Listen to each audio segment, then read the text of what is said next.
I took the job because the email looked like every other email. Encrypted sender, no subject line, just a time and a peer number and a PDF attached. The PDF had an NDA in it that I had to sign and return within 2 hours. Standard stuff. The client wasn't named anywhere in it, just the contracting party. Which in my experience means either the Navy or someone who wants you to think it's the Navy. Either way, same rules apply. You show up, you do the work, you don't talk about it afterward. I'd been doing commercial dive work out of Long Beach for 8 years by then. Hull inspections, mostly. Some salvage. All through Curtin Maritime, which is one of those companies that does a lot of government contracts and doesn't put much on their website. My normal jobs were boring in the best way. Go down, check the hull plating for corrosion, photograph whatever looked wrong, come back up, file the report. Nobody was ever in a hurry, and nobody ever handed me a laminated card. That part came later. The pier number in the email put me at Naval Base San Diego, which I'd worked out of twice before. I drove down from Long Beach the night before and stayed at a Motel 6 off Rosecrans, the one near the Denny's. I couldn't sleep great. Not because I was nervous, just because the AC unit rattled every time it cycled on, and I'm a light sleeper. I read most of a Field and Stream I found under the bed and then stared at the ceiling until my alarm went off at 5. I got to the pier at 6:45. The boat was already there. The Pacific Provider was smaller than I expected, maybe 90 feet. Gray hull, no markings. It looked like a utility vessel, nothing special. There was dive equipment staged on the stern deck and a cable winch bolted to the aft rail that hadn't been there from the factory. Someone had added it. I noticed that. I kept walking. A woman in a Navy windbreaker was standing at the gangway with a clipboard. That was Lexi Santos. She looked at me the way you look at a piece of gear you're not sure passed inspection. "Webster," she said. Not a question. "Yeah." She checked something on the clipboard and then looked at my bag. "Open it." I opened it. She went through it without touching anything, just looked. Checked the regulator, checked the dive computer, looked at my fins. She didn't say what she was looking for. When she was done, she straightened up and handed the clipboard to someone behind her I hadn't noticed. "You're replaceable," she said. "I want you to know that going in.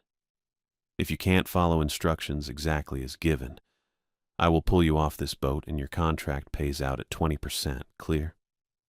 "Clear," I said. That was it. She walked back up the gangway and I followed her. I'm not easily rattled. That's not me being tough. It's just that 8 years of commercial diving selects for a certain kind of person, and I'm that kind. You get comfortable with the idea that something could go wrong, and you just deal with it when it does. But Lexi Santos had this way of talking that made you feel like she'd already run the numbers on you, and you'd come up short. Not mean about it, just certain. I found Bradley Moore on the stern deck, sitting on a gear crate with a length of paracord in his hands. He was tying knots. Not any particular knot in sequence, just tying and untying, tying and untying. He had a faded Curtin Maritime crew shirt on and the kind of dive boots that have been resoled at least once.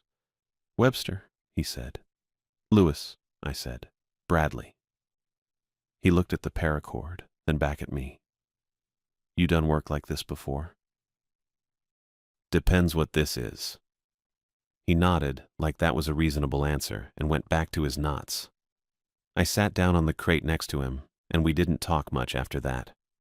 The boat left the pier at 7:15. It was already warm, and the sky was that flat white gray it gets in June before the marine layer burns off. San Diego slid away behind us, and we went past Point Loma and out toward open water. Bradley was good with his hands. I watched him tie a bowline one-handed without looking. That takes practice. He wasn't nervous the way some guys are nervous, talking too much and laughing at nothing. He was nervous the way a person is when they're trying to hold something still inside themselves. The knot tying was doing something for him. I didn't ask what. Lexi Santos found us about an hour out. She had a laminated card in her hand, the kind of thing you laminate when you want it to survive water. She held it out to me. "Read it," she said. I read it. 5 rules, numbered, printed in a clean sans serif font. No header, no explanation of context. 1. Never dive after sunset. 2. Keep the faceplate down near any reflective surface underwater. 3. If you hear your own name through comms and the surface supervisor does not confirm within 5 seconds, cut audio for 60 seconds. 4. If any object comes up too clean, no growth, no silt, no corrosion, do not touch it barehanded. 5. If a diver goes missing below 180 feet, do not go after him. I read it once and looked up. Lexi Santos was watching me. "Again?" she said. I read it again. Bradley read it after me. He didn't say anything when he handed the card back. His hands went back to the paracord. I had questions. I didn't ask them. Partly because Lexi Santos had already made clear that questions weren't really the format here, and partly because I was still working through the rules in my head and trying to figure out what kind of situation produces a list like that. Rule 3 was the one that stuck. Hearing your own name through comms was specific enough that someone had written it down for a reason. I told myself it was just a black box. That's what I called it in my head. Black box jobs. Something classified sank. The Navy wants it back. They hire commercial divers because it's faster than running it through official channels. I'd done 2 of those before. One was a sensor pod off a P8, nothing interesting. The other was a container of something I was told not to look at directly, and I didn't. Both times I got paid well, and nothing bad happened. I kept that track record in mind. The mission briefing, such as it was, came from Lexi Santos over coffee in the small galley below deck. The test article, she called it a test article, never said what it tested, had gone down in a Navy training range during an exercise 3 weeks prior. It was sitting at around 172 feet in sand, and attached to it was a pressure case with classified instrumentation inside. Our job was to recover the case. The test article itself was to be left in place. The Navy would handle disposal separately. Simple. Routine. The kind of job where the weirdest thing is usually the NDA. I poured the rest of my coffee out in the sink and went back up to the stern deck. Bradley was there, sitting with his back against the winch housing, still working the paracord. The water out here was darker than it looked closer to shore. Deeper green, almost gray. "You ever do a black box job?" I asked him. "Once," he said. "Off Catalina. Easy." "Yeah," I said. "Usually are." He nodded and tied a figure 8 and pulled it tight and then started working it loose again. I watched the water for a while. The Pacific Provider's engines ran at a steady low hum, and the deck vibrated a little under my boots. San Clemente Island was out there somewhere ahead of us, still below the horizon. I thought about Rule 5, the one about not going after a diver below 180. Then I stopped thinking about it and went to check my gear. We found the buoy at noon exactly. It was just a standard range marker, orange and white, bobbing on a short tether. Nothing special about it. The Pacific Provider slowed, and Leo came up from below decks, wiping his hands on a rag, said the ROV was ready if Lexi wanted a look before we suited up. Lexi said yes. That was it. Leo's setup was in the forward cabin, which was cramped and smelled like solder and old coffee. He had 2 monitors mounted on a folding table with a bunch of zip-tied cables running back through a port in the hull. The ROV itself was already in the water, tethered off the port side. I'd worked with ROV pilots before, but Leo was quieter than most. He sat down, cracked his knuckles once, and started working the controls without saying anything. Bradley stood next to me. He wasn't tying knots anymore. He had his arms crossed and he was watching the monitor. The feed came up grainy at first, then cleared. 150 feet, 160. The seafloor out here was flat sand with some low rock outcroppings. Visibility was decent, maybe 30 feet in the camera's light cone. At 172 feet, the ROV's lights caught the test article. It was torpedo-shaped, blunt-nosed, maybe 20 feet long, sitting perfectly upright in the sand, no markings anywhere on it. I looked for a serial number, a stencil, a paint code. Anything. Nothing. The hull was smooth and gray and clean. "That's it," Leo said. The pressure case was right beside it, sitting separate from the main body like it had been set down carefully. Gray composite housing, maybe 18 inches long, single latch on the front face. I could see the latch from here. "Case looks intact," Leo said. He zoomed in a little. "Latch is closed." Lexi was standing behind him with her arms crossed, glasses on, watching the screen. "Pan left," she said. Leo panned left. That's when we all saw the third thing. It was a person, or the shape of one, wedged under a crossbar on the lower section of the test article, arms at its sides, feet together. Navy dress whites, full uniform. The white jacket, the dark shoulder boards, the ribbon bar on the chest. White trousers, black shoes. The shoes were shiny. Not kind of shiny. Actually shiny, like someone had just polished them that morning. Nobody said anything for a second. The uniform wasn't torn. It wasn't tangled. It wasn't floating loose the way fabric does underwater. It was pressed. The creases on the trousers were still there. The buttons caught the ROV light and threw it back clean. "How long has that been down there?" Bradley said. Not really a question. "Unknown," Lexi said. "That uniform looks like it's been down there about an hour," I said. "I know what it looks like," Lexi said. "We're not there for the body. We recover the case and we ascend. The body is not our problem." I looked at the screen a little longer. The figure's face was turned slightly toward the ROV camera. I couldn't make out features at that resolution. Leo zoomed in, and the image pixelated, and Lexi told him to zoom back out. "Mark the coordinates," she said. "I'll report the body to the contracting officer after we're back in port." That was the whole conversation about it. Leo marked the coordinates. Lexi walked out. Bradley uncrossed his arms and looked at me. "That uniform's not right," he said quietly. "No," I said. "I mean the condition of it." "I know what you mean," I said. We suited up on the stern deck. The cage was already rigged, a standard two-man steel cage clipped to the main cable with a secondary safety line running through a separate sheave. Bradley checked his regulator twice. I checked mine once and then checked his because he was checking his too many times. Lexi handed us the hook tool for the latch, a fiberglass-handled pole with a stainless catch on the end.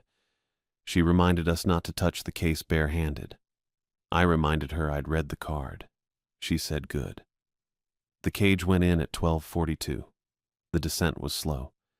The cable fed out smooth and the cage dropped steady. The water was dark green at the surface and went blue-black fast. Bradley had his light on and I had mine, and the cage frame threw long shadows in every direction. At 50 feet, the surface was already just a pale smear above us. At 100 feet, it was gone. I've done a lot of dives. The descent is usually the boring part. You watch your depth gauge, you equalize, you check your partner. That's it. This one felt longer than it was. I kept my eyes on the depth gauge and on Bradley and on the gauge again. 172 feet. The cage bumped sand and settled. The test article was right there, maybe 20 feet off.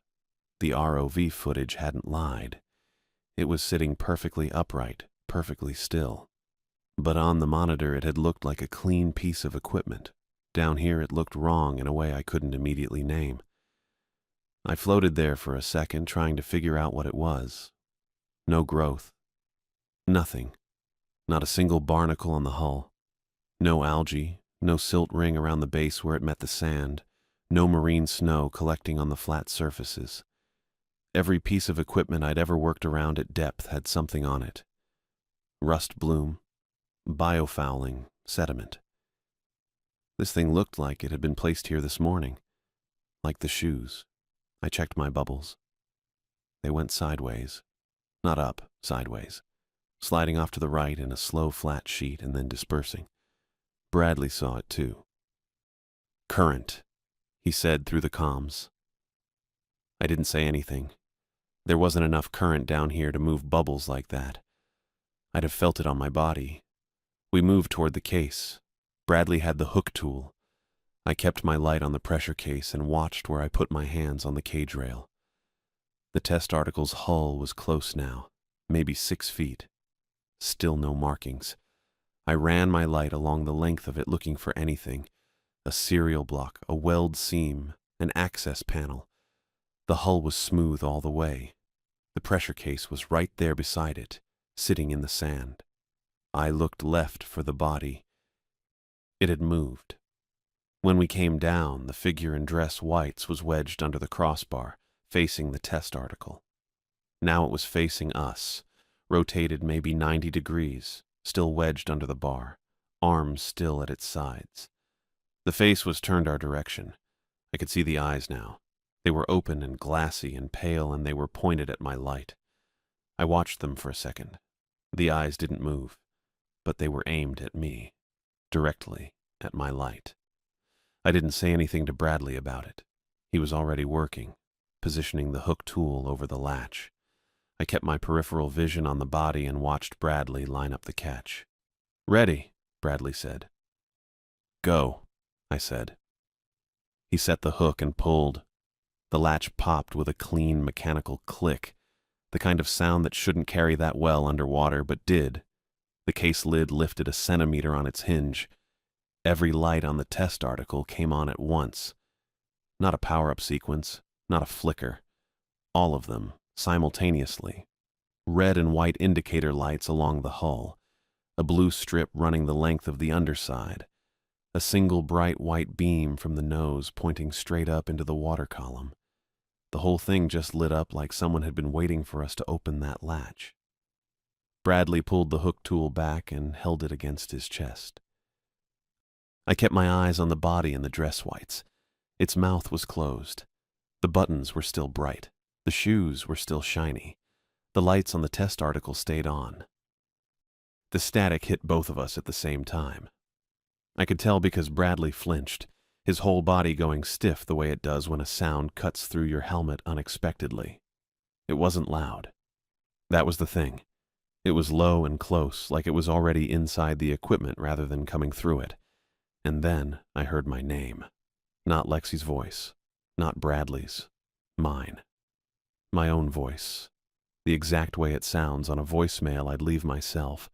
That flat Southern California cadence I've heard on recordings and never quite recognized as me. It said my name once, clearly, and then the static swallowed it back up. I waited for Lexi to confirm. She didn't say anything. I cut audio.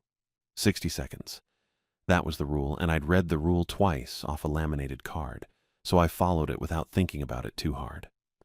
I clicked the switch on the left side of my helmet, and the comms went dead, and suddenly the only thing I could hear was my own breathing and the faint mechanical hiss of the regulator. 60 seconds is longer than you think at 170 feet. I kept my eyes moving. The test article was still lit up, all of it. That blue strip running the underside, the red and white indicators, the white beam from the nose cutting straight up through the water above us.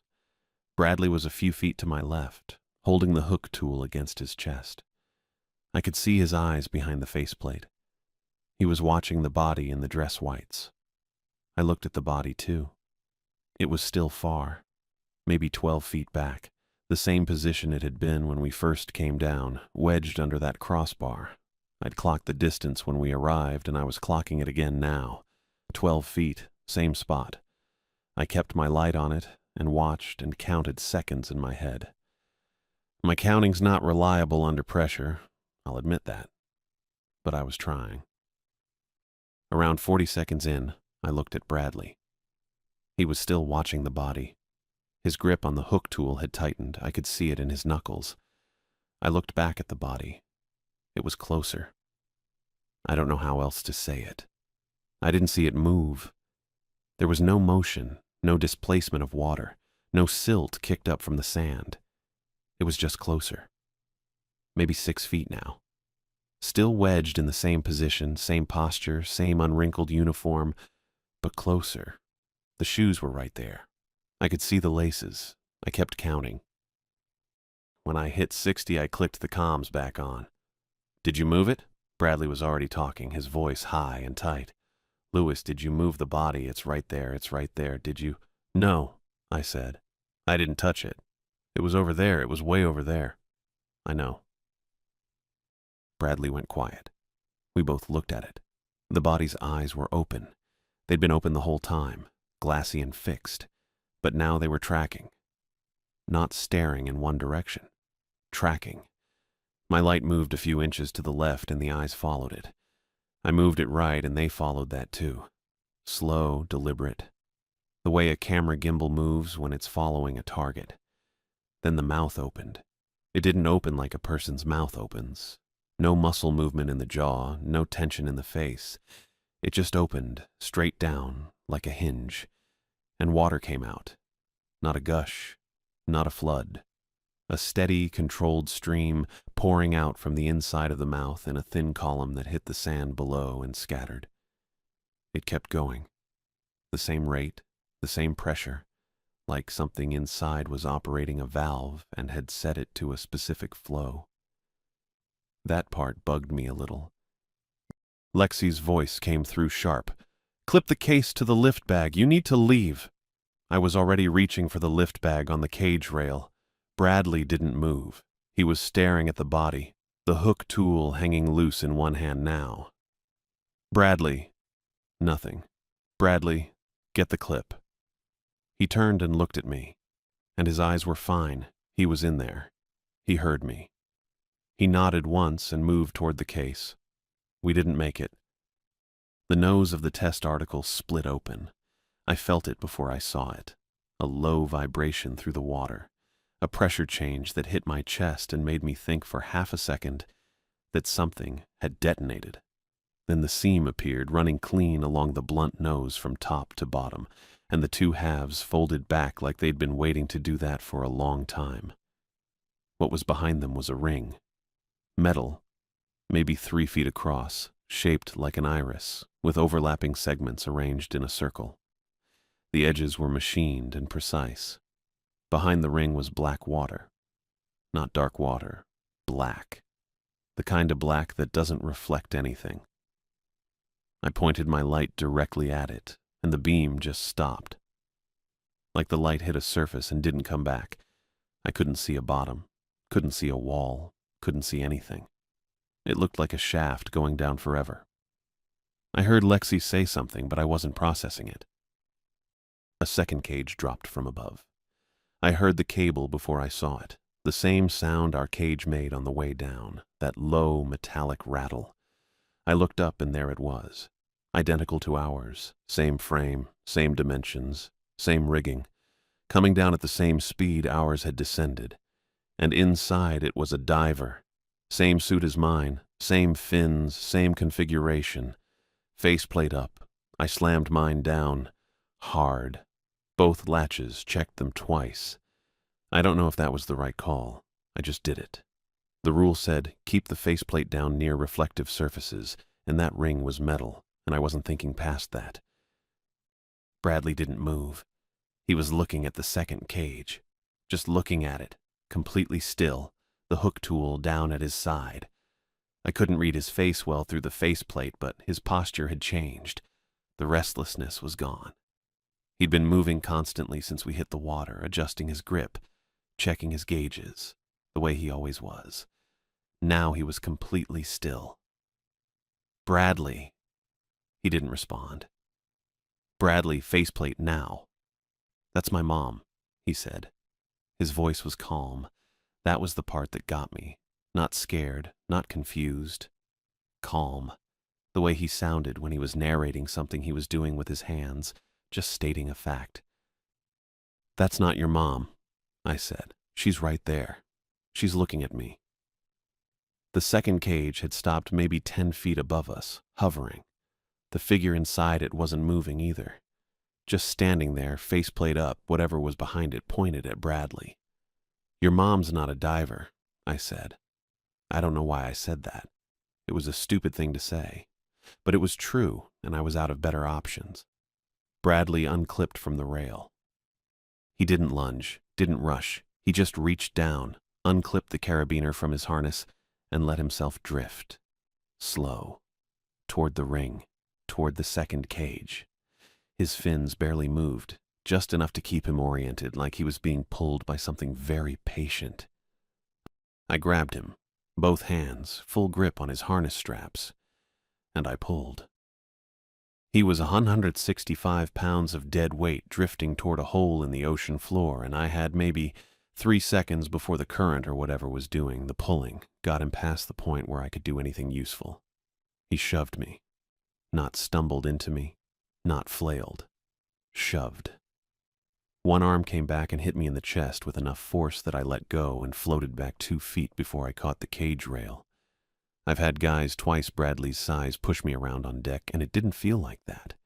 That was something else. I don't know what to call it. I'm not going to call it anything.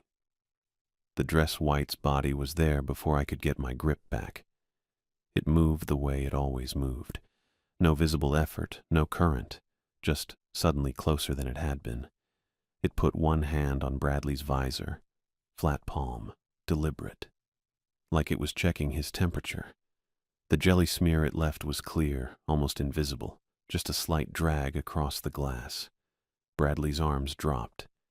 His whole body went slack at once, not gradual, just off. He sank like his tanks had doubled in weight, and his fins stopped moving entirely. I went after him. I didn't think about the rules. I didn't think about Lexi. I unclipped my safety lanyard from the cage rail, and I went after him. And I got one hand on his shoulder D-ring and clipped it before I really registered that I'd done it. The lanyard went taut between us. He was still sinking, I was getting dragged, and for a second I was just watching my depth gauge tick down, 175, 178, while I tried to get my fins under me and kick back toward the cage. The ring was right there. I could see it without looking for it. The iris-shaped seam, the black inside it, the black that didn't look like water. I kicked hard, and the lanyard went rigid, and Bradley's weight transferred, and I got us both stopped at about 181 feet, which was 9 feet past where I was supposed to be, and also 9 feet from the edge of whatever that thing opened into. I looked inside. I didn't mean to. I was just trying to find something to hook onto, and my light swept across the opening, and I saw them. Tags. Hundreds of them, maybe more. Metal. Rectangular, the kind that go on a key ring. They were spinning, all of them, slow and even, like they were suspended in something that rotated. Each one had text on it. I couldn't read most of them from where I was, but I could read the format. Name, then a number. I knew that number format. Curtin Maritime issues employee numbers in that format. 8 digits, starts with a 2. I looked away. I got my fins against the outer rim of the ring. Not inside, on the rim, and I pushed off hard and hauled Bradley with me. The lanyard cut into my hand through the glove. We came up off the bottom in a slow arc, both of us swinging toward the cage, and I grabbed the rail with my free hand and got my arm through the bars and held on. Lexi triggered the winch before I could signal her. The cable jerked and we went up fast, faster than a normal ascent. And I kept my arm through the cage bar and held Bradley's lanyard and tried to breathe even because going up that fast on a compressed breath is how you end up with a lung that looks like a popped balloon. I made myself exhale slow. Bradley was just hanging below me, completely out, rotating slightly from the ascent current. At 60 feet, I got him into the cage properly, got his arm through the bar, and rode the rest of the way up with my hand on his chest to make sure it was moving. It was. We broke surface at around 2 in the afternoon. The sky was white and flat, and the Pacific Provider's deck crew had the crane arm out before we were fully up.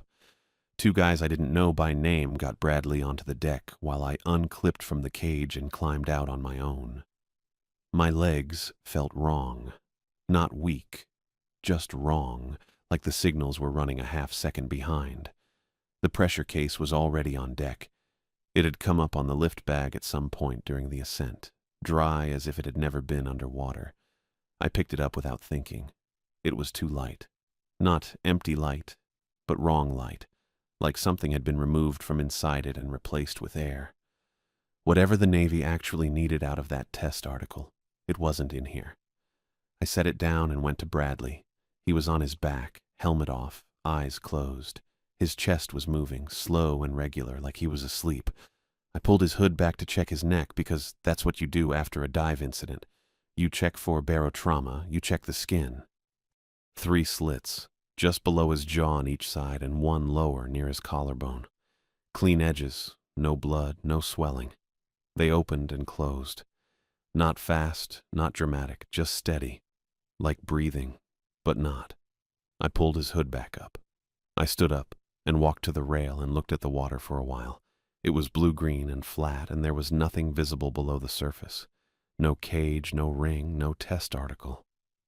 Just water. Lexi was on her phone. She'd been on it since we came up. She had her back to the crew, one hand pressed against her other ear, which meant the wind was up or she didn't want anyone to hear the other end of the call. Probably both. I watched her for a minute. She didn't look at Bradley. She didn't look at me. She just talked. Leo was at his monitor with the ROV screen dark, writing something on a clipboard. He glanced at me once and I looked away. Lexi finished the call and walked over. She looked at Bradley, then at me. "Navy wants the ring sealed," she said. "Not recovered, not studied. Sealed." I waited. ROV lost signal near the seam. It's not going back in range before dark. She looked at the sky. That means a diver. I already knew what she was going to say next. "Sunset's in 3 hours," she said. That was it. That was the whole conversation. She didn't ask if I was okay, didn't ask what happened down there, didn't ask about the tags or the body or the jelly on Bradley's visor that I was trying not to think about. She just handed me the new problem and waited. I looked at Bradley. His chest was still moving. His hood was up. 3 hours to sunset. Rule 1 said no diving after dark. And I was the only diver left standing on this boat. "Shape charge?" I said. "Already being prepped," she said. The charge pack weighed about 12 pounds. Lexi handed it to me in a hard plastic case with a yellow handle, the kind that looks like it should have fishing tackle inside. The detonator was already wired. She showed me the trigger sequence on a laminated card. Same format as the rules card from before, same laminator, probably same printer. I figured she had a whole stack of those somewhere. I didn't ask questions. I just checked the pack, checked the hook tool on my belt, and started suiting up. It was 4:25 when I got back into the water. 4:40 by the time I hit depth. I kept the faceplate locked from the surface. Didn't wait until I was near anything reflective. I just locked it on deck and left it. Lexi watched me do it and didn't say anything. Leo didn't look up from his clipboard. I cut audio before I hit the water. The silence was immediate and total. Just my own breathing and the hiss of the regulator and the sound the bubbles made going up past my ears. The descent felt longer the second time. I don't know if it actually was. Probably wasn't. But the first time I'd had Bradley next to me in the cage, something to look at, something to track. This time it was just me on the cable, the charge pack clipped to my left hip, the hook tool in my right hand, and 170 feet of dark water between me and whatever was waiting at the bottom. The seafloor came up slow. I kept my eyes on the cable and my depth gauge and didn't look around until I had both feet on sand. The test article was still there, still clean, still no barnacles, no silt, no sign anything had happened. The pressure case was gone. That was the one thing missing. Everything else was exactly where we'd left it. The ring was open in the nose of the article, the iris-shaped seam pulled back, and the black behind it was still there. Still looked like it went down forever. The dress white's body was standing beside it, not wedged under the crossbar anymore, standing upright. Feet on the sand, arms at its sides, facing me. The uniform was still pristine. The shoes were still shiny. The eyes were open, and they moved when I moved, tracking my light the same way they had before. I kept my breathing even. That's the job. You keep your breathing even. I didn't look at it directly. I looked at the ring. I looked at the outer rim, figured out the best anchor point for the charge, and started moving toward it in a wide arc that kept me away from the body. It rotated to follow me, slow, like it was on a lazy Susan. That part bugged me a little. The hook tool was for the latch on the pressure case, but it worked fine for positioning the charge pack without bare metal contact. I got close to the rim, close enough that I could see the edge clearly, and I found a bracket on the outer housing. A bolt flange, looked structural. And I hooked the charge pack to it. Took about 45 seconds. The pack clicked into place. I ran the detonator wire back along the rim and clipped it clear of the seam so it wouldn't get pinched if the ring moved. The body hadn't moved closer. It was just watching. I backed off the ring, put some distance between me and the article, and restored comms. Lexi's voice came in mid-sentence. "Losing daylight. Webster, confirm position." "Charge is set," I said. "On the outer rim, bolt flange, port side of the seam." "Copy. Detonator clear?" "Clear." Brief pause. "You have about 40 minutes before I'm pulling you up regardless." "Understood." I was already checking my tether. Standard umbilical, clipped to my shoulder D-ring and running back up to the cage line. I had about 30 feet of slack, enough to work. I started moving back toward the cage, keeping the ring in my peripheral. That's when it flexed. Not a big movement, just a pulse, like something took a breath behind it. The iris seam widened maybe 2 inches, and then the edge of the ring, the outer physical edge, the metal housing, clamped sideways onto my tether. Not tangled, clamped. Like a hand closing. I pulled. The tether held tight. I pulled harder and felt the cable go taut all the way up to the cage. I looked at the ring. The edge had a grip on about 8 inches of my line. The metal had bent around it, which metal doesn't do, but there it was. I could see the detonator wire still clear of the seam. The charge was still in place. That was something. I looked at the tether. Then I looked at the ring. Then I saw the tags. They were spinning again inside the black. Same as before, thousands of them catching the light in quick silver flashes. I hadn't meant to look directly into it. I looked away fast, but not before I saw one of them clearly. It was close to the edge, closer than the others, spinning slower. I could read it. Bradley Moore, his employee number under it. Curtin Maritime Standard Format, same as the ID badge he'd worn on deck that morning. I looked away. My chest felt tight, and that wasn't the pressure. I had the hook tool in my hand. I looked at the tether clip on my shoulder, D-ring. Standard carabiner, screw gate, 3/4 inch. I'd clipped and unclipped it probably 1,000 times. I unclipped it. The tether went slack against the ring, and I was free of it. No safety line. Just me and the water and the charge pack sitting on the rim 30 feet away with a detonator I hadn't triggered yet. I kicked hard toward open water, angling up and away from the article. Behind me I heard, not through comms, just through the water itself, through the pressure, a sound like something large moving fast. I didn't look back. 8 years of commercial diving, and the one rule I made up myself. Don't look back at the thing you're running from. Something brushed my fin. Right fin, outer edge. A touch, light, like a finger. I kicked harder. I hit the detonator. The charge went off and the shock wave hit me like a wall. It wasn't the air out of my lungs and punched through my chest, and I tumbled maybe 15 feet in the water column before I got my orientation back. My ears were ringing inside the helmet. My depth gauge said 90 feet, and I was still moving up. I didn't fight it. I just kept kicking. The water below me went dark. Not the normal dark. A different kind, like something closing. Then it was just regular ocean again, dark the way deep water is dark, and I was at 60 feet and then 40, and then I could see the bottom of the hull above me, and the surface was orange through the water, the whole sky orange, and I came up into it. I pulled my faceplate up and just floated there for a second. The Pacific Provider was maybe 30 feet away. The sky was the color of a traffic cone. My chest hurt where the shockwave had hit it. Lexi was at the rail. She was looking at her watch, not at me. "Webster," she said. "Yeah," I said. "Get out of the water." I swam to the ladder and climbed up. Lexi was already at the sonar station by the time I got my helmet off. She didn't look up.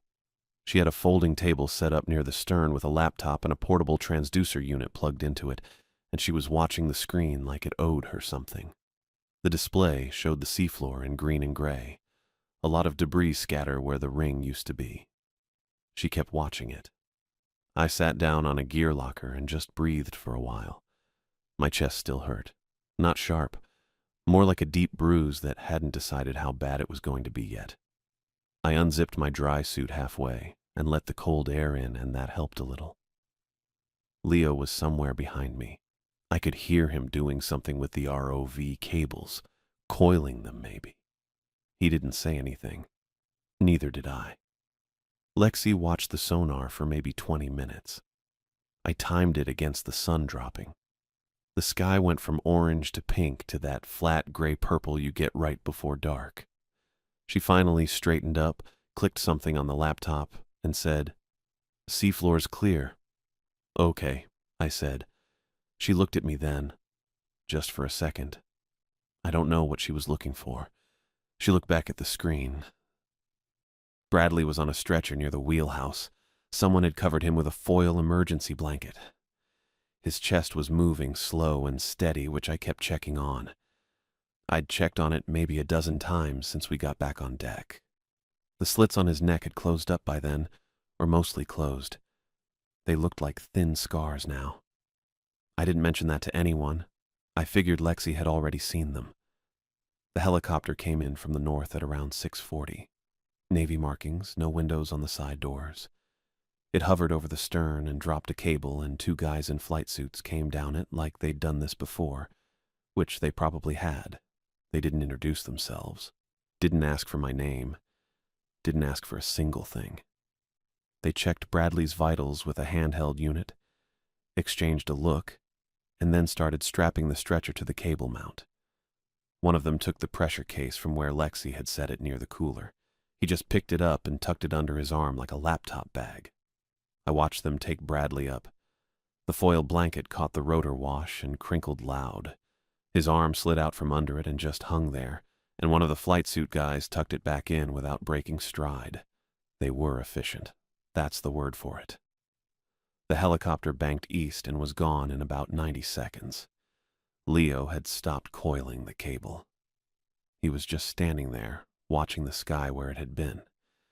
Then he went back to the cable. Lexi came over with a folder. Actual paper. Manila. The kind with the metal clasp at the top. She pulled out 2 sheets and held them toward me. "New NDA," she said. "Sign both copies." My hands were shaking. I noticed that when I took the pen she held out. Not a lot, just enough that my signature was going to look a little rough. I read the first paragraph. It was the same kind of language as the first one, all party of the first part and disclosure of confidential information. But there was a line near the bottom about operational incidents during the performance of contracted services. That was the new part. "Operational incidents," I said. "Sign it, Lewis." I signed it. Both copies. My name looked like I'd written it on a moving bus. She took one copy and put it back in the folder. The other one she folded and put in her jacket pocket. Then she reached up and took hold of my badge lanyard, the Curtin Maritime ID I'd been wearing since the dock in San Diego, and just clipped it off with a small pair of scissors she had in her other hand. Like she'd been planning to do that the whole time. She put the lanyard and the badge in a small Ziploc bag and sealed it and wrote something on the bag with a Sharpie. I didn't read what she wrote. "That's evidence?" I said. "That's protocol," she said. I didn't have a follow-up for that. I just sat back down on the gear locker. She went back to her laptop. Leo finished with the cables. The Pacific provider turned around and headed back toward Point Loma. I went inside and sat in the galley and drank 2 cups of bad coffee and stared at the table. There was a magazine on the bench seat across from me, some boating trade publication from 8 months ago. I read an article about anti-fouling paint systems for aluminum hulls. I didn't retain any of it. I just needed something to look at. We docked at 11:30. Nobody said goodbye to me. Leo nodded from across the deck. That was it. The week after, I stayed in my apartment in Long Beach and didn't do much. I had a bruise across my sternum the size and shape of a license plate from the shockwave, and it went through a whole color progression over about 6 days, yellow-green to purple to brown. I took Advil and watched a lot of television and ordered delivery from a Thai place on Anaheim Street. I slept badly. Not nightmares exactly, just light sleep. The kind where you wake up at 3 in the morning and you're completely awake and you know you're not going back under for a while. I thought about Bradley some. I didn't have a number for him or any way to check on him. I thought about calling Curtin's main office and asking, but I figured that was probably covered somewhere in the NDA. I didn't call. On the 8th day, I got a direct deposit notification from Curtin Maritime. The amount was about 40% more than my contracted rate for the job. No note, no explanation in the memo line. Just the number sitting there in my bank account. An hour after that, I got an email from HR. It said I was being removed from active dive scheduling for medical reasons, and that my case had been referred to their occupational health program. There was a number to call if I had questions. I didn't call it. I sat with that for a while. Then I started looking at places to rent near Riverside. I found a 1-bedroom in a town called Norco off Hamner Avenue, near the feed stores and the horse properties. It smelled like alfalfa on the mornings the wind came from the east. I didn't mind that. I moved in with a truck I rented from U-Haul in 3 trips. The place had a concrete patio out back with a broken Weber grill that the previous tenant had left. I figured I'd deal with it eventually. I stopped answering unknown numbers. There were a few in the first couple weeks. Different area codes, nothing I recognized. I let them go to voicemail. None of them left messages. After a while, they stopped. My dive fins were in a mesh bag in the closet. The jelly stain was still on the right fin, on the blade near the tip. I checked it maybe once a week at first, then less. It didn't spread. It didn't change color or texture. It just stayed there. A smear about the size of a $50, slightly tacky if you pressed your thumb to it, which I stopped doing after the second time. I thought about throwing the fins out. I thought about it a few times.